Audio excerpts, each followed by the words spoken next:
Rosmar, pumalag matapos laitin ang kanyang kutis.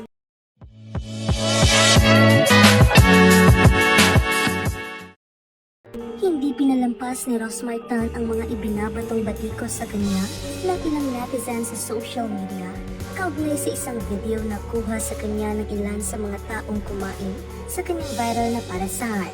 Sa video nga na in-upload ni Megs TV sa TikTok, makikita si Rosmar at ilang tao na nagpapapicture sa kanya.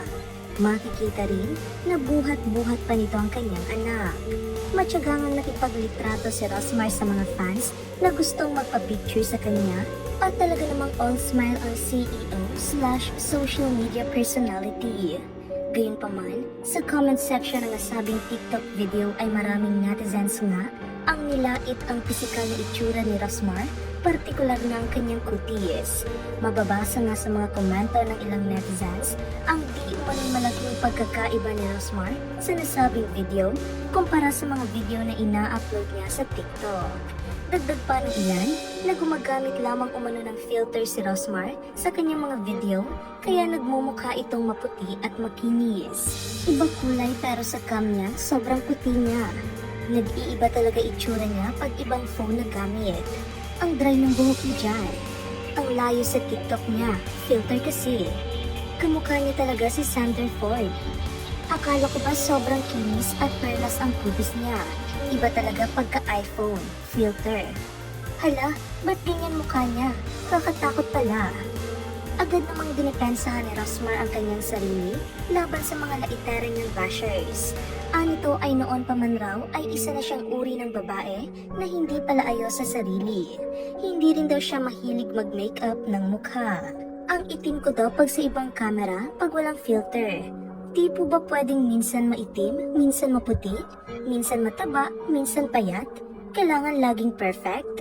Dapat lagi naka-full pack makeup at naka-long gown paglalabas? Nakakulot ang hair at naka-plancha? Bawal ba maging totoong tao lang? Tamad po talaga akong mag-ayos at di pala makeup. Kung anong itsura ko ngayon, magvi-video ako, pang-post kahit walang ayos. Di ko kailangan na maging maganda ako lagi sa paningin ng ibang tao. Kasi tao lang din po ako.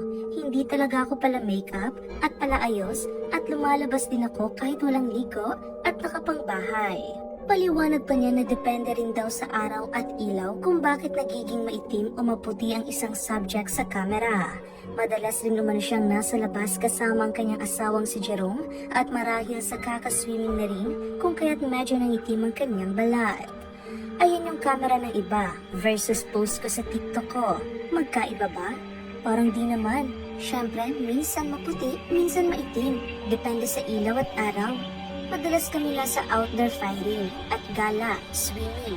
At kahit mainit, di ako nagpapapayo sa mga bodyguards namin. Minsan naman mataba, minsan papayat. Depende sa dami ng kinakain at depende sa diet. Di ba pwedeng anak ko lang at 2 na anak ko? 3 months pa lang po akong nanganganak. Sinabi pa ni Rosmar na nakafocus raw siya sa kanyang mga business at kung paano papapaunlarin ang mga hanap buhay at hindi nakatuon o binubuhos ang oras sa pagpapaganda.